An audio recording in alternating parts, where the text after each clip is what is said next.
제가 이번 주에 우리 교회에 처음으로 예배드리던 날들을 다시 한번 좀 들으면서 저는 한 번도 본 적이 없는 삼화 예식장이라는 곳에 처음으로 예배드리던 날 성도들이 이렇게 모여서 예배를 드리는데 그 예배드리는 자리가 너무 좋아서 어떤 분들은 막 기뻐하시고 어떤 분들은 막 눈물을 흘리시고 그랬다는 얘기를 들으면서 그 순간에 있었던 분들은 또 얼마나 그 일들을 보며 행복했을까.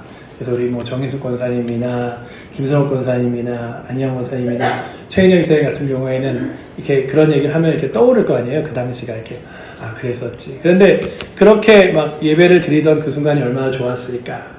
그리고 또 막 이렇게 교회를 새롭게 지어서 이 자리에서 예배를 드리던 순간에 또 얼마나 감격하며 기뻤을까. 또 이렇게 리모델링을 쫙 해놓고 나서 같이 모여서 우리 교회가 또 주 앞에 나아가는구나 하는 그런 기쁜 자리들 있잖아요. 그런데 그런 기쁜 오늘의 예배가 여러분들에게도 날마다 그렇게 기쁘고 감사한지 돌아보면서 이 자리를 위하여 눈물 흘리며 헌신했던 이들처럼 여러분들의 마음도 늘 주님 안에서 기쁨으로 예배 드리기를 축복합니다.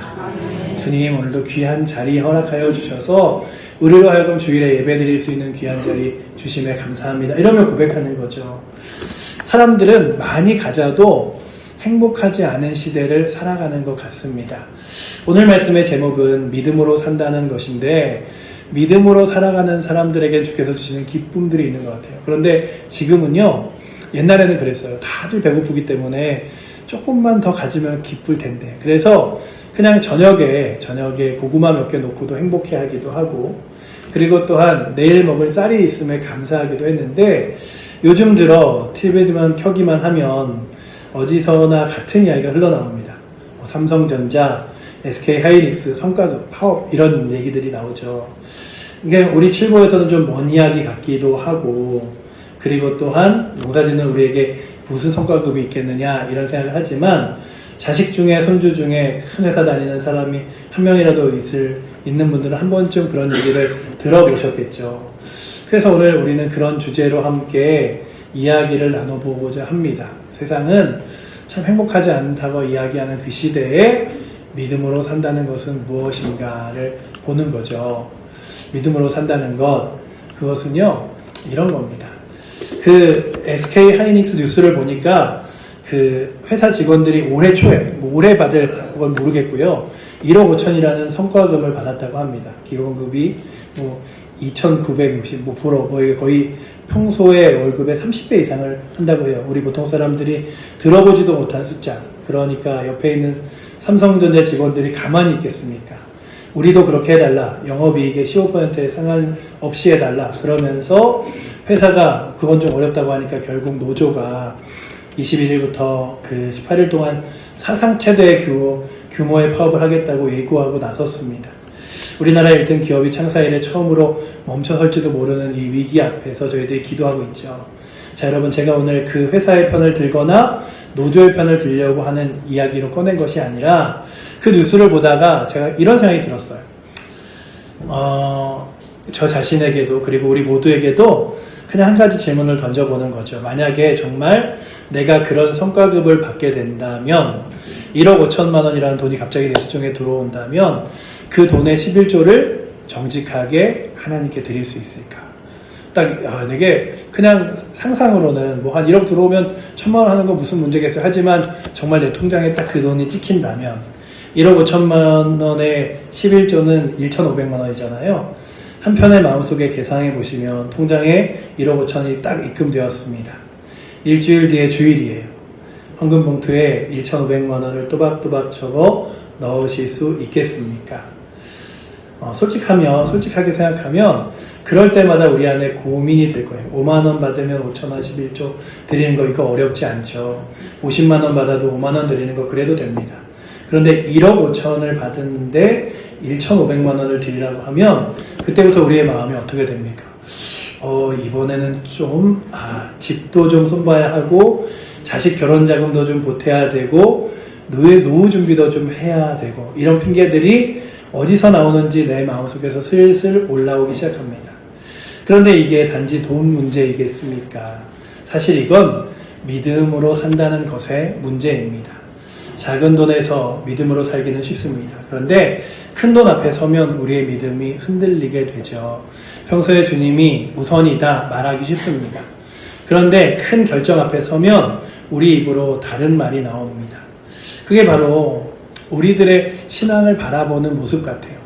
아, 내가 이 돈 있으면 정말 무너진 집도 좀 고치고 노후 자금도 쓰고 자녀들에게 도와주면 좋을 텐데 이거 다 드려야 되나 이런 마음도 있잖아요. 그런데 이게 오늘의 본문이 뿐만 아니라 오늘 베드로도 그런 고민들을 합니다. 베드로가 평소에 뭐라고 말했냐면 주여 내가 주와 함께 오게도 죽는데도 가겠나이다 라고 고백합니다.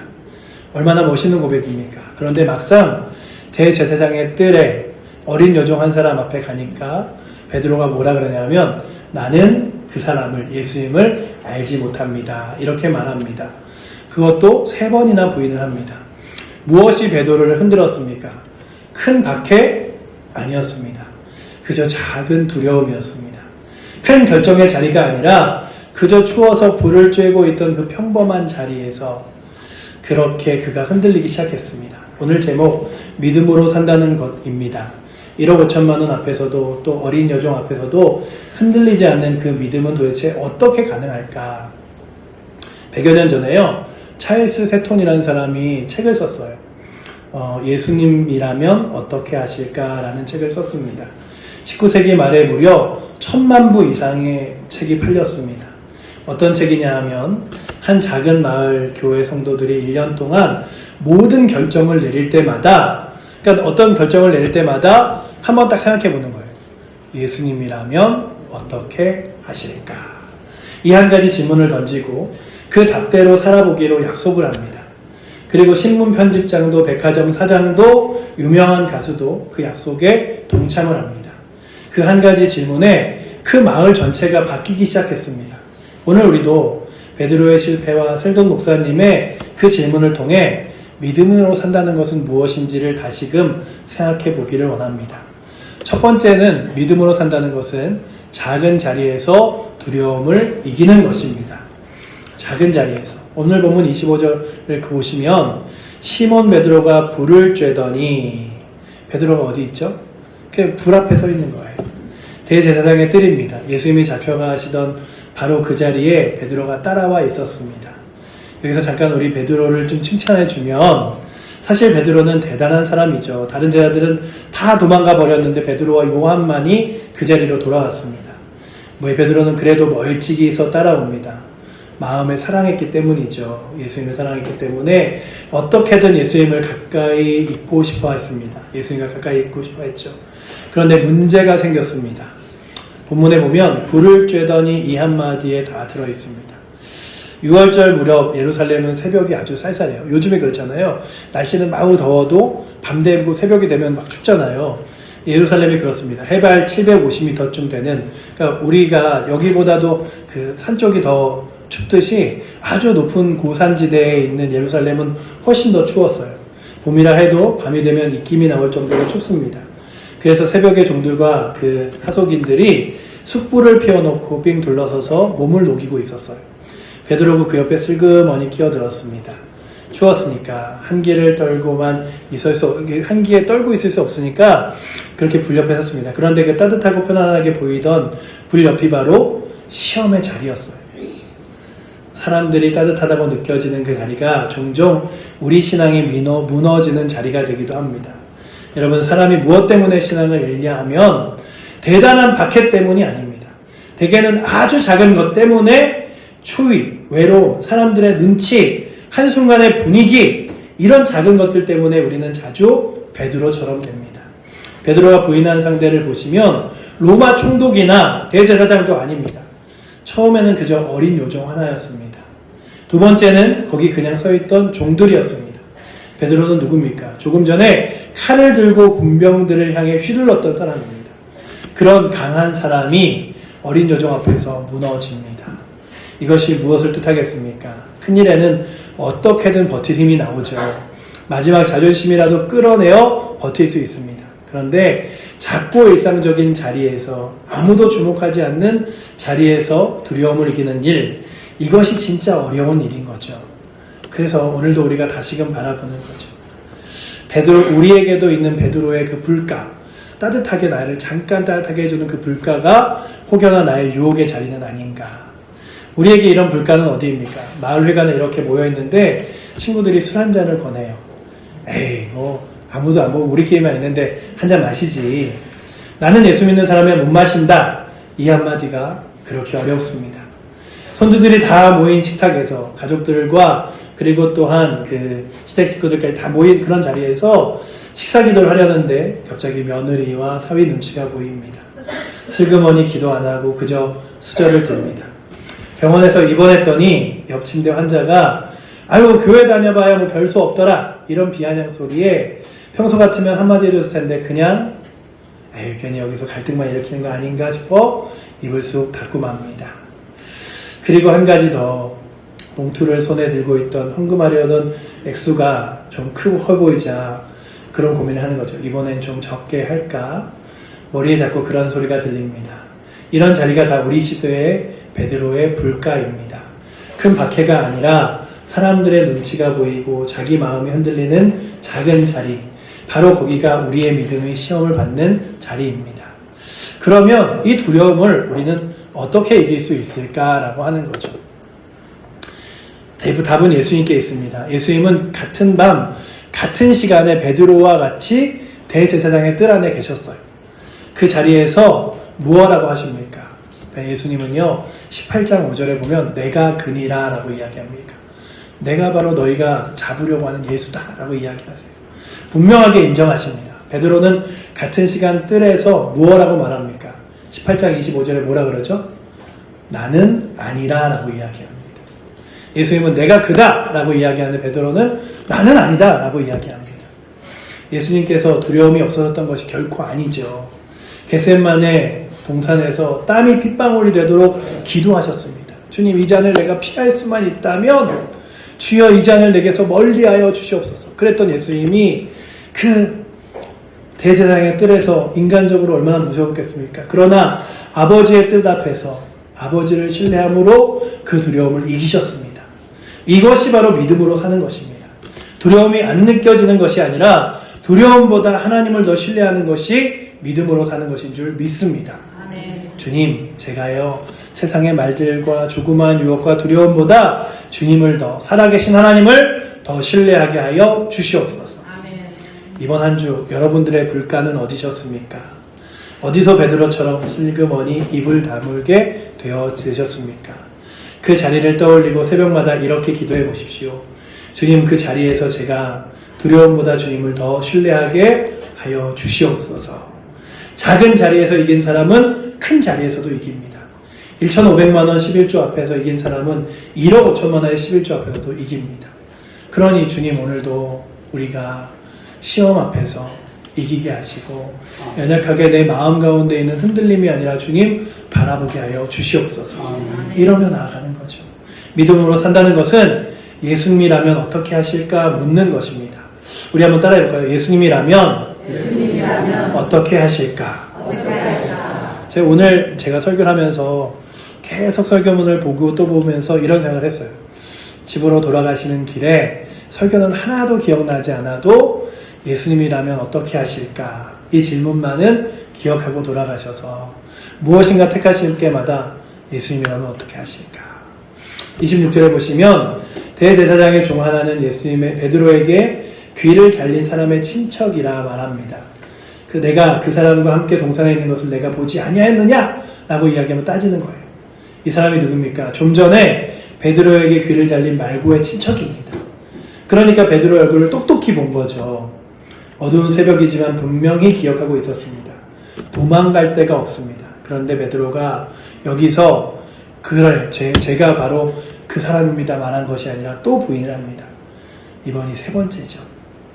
여기서 한 가지 묻고 싶은 것이 베드로가 그 순간 마음속에 무슨 물음이 있었을까요? 이 사람이 누구냐? 내가 잡힐까? 어떻게 빠져나가지? 뭐 다 자기 자신에게 묻는 질문이죠. 만약 베드로가 그 자리에서 단 한 가지 마음으로 물었더라면 어떻겠을까라고 하는 거죠. 예수님이라면 이 순간 어떻게 하셨을까? 이 한 가지 질문만 던졌어도 결과는 달라졌을 것입니다. 이 셀던 목사님의 책은요, 이 예수님이라면 어떻게 하실까라는 책은요, 어떤 내용이냐면 1896년도 미국 캔사스주의 그 토페카의 한 작은 교회에서 찰스 샌도이라는 목사님이 계셨어요. 어느 주일 아침에 그 교회 문 앞에 거지 행색을 한 사람이 쓰러져 죽어 있었습니다. 그 사람은요, 일자리를 찾다가 지쳐 결국 거리에 나앉은 가난한 인쇄공이었습니다. 결국 그가 죽었는데 셀도 목사님은 그 전날에 그를 만났거든요. 근데 너무 설교하는 게 바쁘고 주일 준비가 바빠서 내일 교회로 오시라고 미뤘어요. 그리고 그 죽음에 목사님이 큰 충격을 받습니다. 우리는 주일에 예수님을 따른다고 말하면서 주중에는 예수님과 상관없이 살아온 것은 아닌가 생각합니다. 이러며 설교를 시작했던 목사님이 무엇을 말하냐면, 여러분, 우리가 1년 동안 무엇을 결정하든지 그 전에 한 가지 질문을 던지고 그 대답으로 살아보기를 원합니다. 예수님이라면 어떻게 하실까? 신문편, 그리고 그 사람들을 모아서 오늘 그렇게 살아보실 분들은 소외비실로 모여주세요. 그 모였어요. 그리고 이제 모였던 사람들이 다 같이 한 명씩 손을 들고 이야기합니다. 신문편집장이 손을 듭니다. 백화점 사장도 손을 듭니다. 유명 가수도, 노조의 지도자도, 청년도 동참합니다. 그 결심 하나가 마을을 송두리째 바꿔놓기 시작해요. 신문 편집장이 기사를 쓰는데요, 아주 자극적인 뉴스 기사를 썼다가 그런 걸 하는 거예요. 예수님이라면 이런 뉴스를 일면에 실으실까? 이런 고민을 하다가 바꿉니다. 그러자 사람들이 막 이야기를 합니다. 자극적인 뉴스를 해야 사람들이 보지, 뭐 좋은 뉴스, 행복한 뉴스 사람들이 보는 줄 알아? 그러다가는 자기 편집장 자리까지 날아가, 이러는데도 그가 이러는 거예요. 예수님이라면 이렇게 하셨을 거야. 그런 거예요. 그러니 예수님이라면 이 광고를 실으실까? 예수님이라면 이 무대에 서실까? 예수님이라면 어떻게 하실까? 그것을 고민하면서 읽었던 이들이 19세기에 1000만 부 이상 팔려나가면서 그들의 삶을 바꾸기 시작했습니다. 그렇다면 오늘도 우리들에게 스스로 묻습니다. 예수님이라면 어떻게 하실까? 그리고 여러분들과 저도 그렇게 살아보기를 원합니다. 그 책의 핵심은요, 이런 거예요. 예수님이라면 어떻게 하셨을까? 베드로의 실패는 어디에 있었습니까? 두 가지였습니다. 첫째는 그 자리에서 자신에게만 물었습니다. 어떻게 빠져나가지? 잡히면 안 되는데, 이것이죠. 또한 둘째는 자기에 있는 두려움이 결국 답이 되어버렸습니다. 만약 그 순간에 예수님이라면 어떻게 하실까를 단 한 번이라도 마음을 잡고 멈춰서 물었다면 전혀 다른 대답을 했겠죠. 예수님을 부인하지도 않았을 것입니다. 예수님을 인정했을 거죠. 그러면 베드로의 입에서 그렇소 나는 그분의 제자요 라는 말이 자연스럽게 흘러나왔을 거죠. 우리는 한번 우리에게도 물어봅니다. 오늘 우리의 결정은 누구에게 묻고 답합니까? 농사일은요, 옆집 김씨에게 묻는 것이 가장 좋을지도 몰라요. 자식 문제는 자식을 많이 키운 친구에게 물어보는 게 답일지도 몰라요. 돈 문제는 요즘보다 더 똑똑한 자식에게 어디다 그 돈 쓰는 게 나아? 라고 물어보는 게 좋을지도 모릅니다. 병은요, 의사에게 찾아가서 묻는 게 답이겠죠. 다 좋습니다. 그런데 우리가 자주 마지막 한 가지 질문을 빼먹습니다. 그렇다면 나의 삶은 주님이라면 어떻게 하실까? 라고 하는 거죠. 그렇다면 하루하루를 살아갈 때마다 마치 지혜를 얻듯이 주님이라면 어떻게 하실까를 물으며 걸어갈 수 있는 믿음의 길이 저와 여러분들의 믿음의 길이 되기를 원합니다. 처음 질문으로 다시 돌아가 보면 1억 5천만 원이 통장에 딱 들어왔을 때 우린 누구에게 먼저 묻습니까? 자식에게 묻습니까? 친구에게 묻습니까? 은행 직원에게 묻습니까? 예수님이라면 이 돈을 어떻게 쓰실까? 그 질문이 가장 진지하게 드리면 그것이 우리에게 고민하지 않는 정답이 되는 거죠. 재미있는 것은 베드로전서 2장 21절에요. 베드로가 우리에게 이렇게 고면합니다. 베드로가 고면하는 거예요. 이를 위하여 너희가 부르심을 받았으니 그리스도도 너희를 위하여 고난을 받으사 너희에게 본을 끼쳐 그 자취를 따라오게 하려 하셨느니라 라고 이야기합니다. 베드로가 이야기했어요. 다른 사람이 아니에요. 닭의 울음을 들었던 그 베드로, 예수님을 부인했던 그 베드로가 나중에는 여러분들 주님의 발자취를 따라가십시오 라고 권면합니다. 이 예수님이라면 어떻게 하실까라는 책의 원래 영어의 제목은 In His Step이라 그래서 그분의 발자취를 안에서라는 뜻이에요. 그분의 발자취 안에서. 그러니까 이게 베드로전서 2장 21절의 말씀이에요. 그 자취를 따라라고 하는 거죠. 예수님의 발자취를 따라 걸어가려면 예수님이 하려면 어떻게 하셨을까를 묻고 걸어가면 된다라고 하는 거예요. 여러분들, 그러니까 베드로가 자기에게 가장 비참하게 실패했던 그 자리에서 얻은 가장 큰 교훈을 평생 우리에게 전해줍니다. 예수님의 발자취를 따라 가십시오. 곧 예수님이 라면 어떻게 하실까? 이 질문을 묻고 또 묻고 또 묻고 살라고 이야기합니다.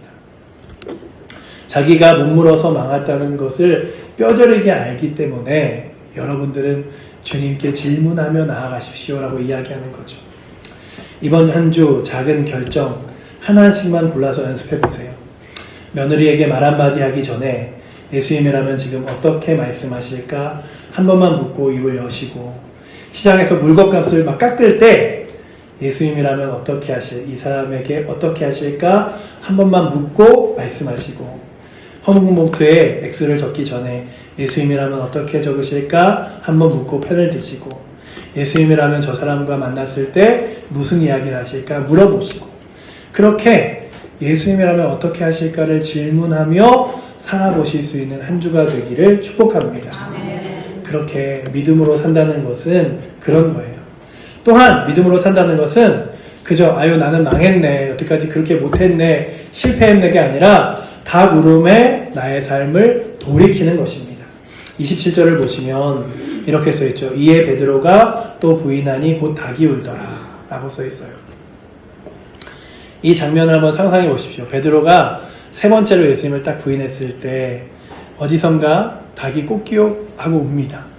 누가복음 22장 16, 61절에 보니까 더 충격적인 장면이 나오는데 뭐라고 써있냐면, 제가 읽어드릴게요. 주께서 돌이켜 베드로를 보시니, 베드로와 예수님은 같은 뜰 안에 있었잖아요. 그러니까 저 멀리는 예수님이 닭 우는 소리를 듣고 베드로를 딱 보시는 거예요.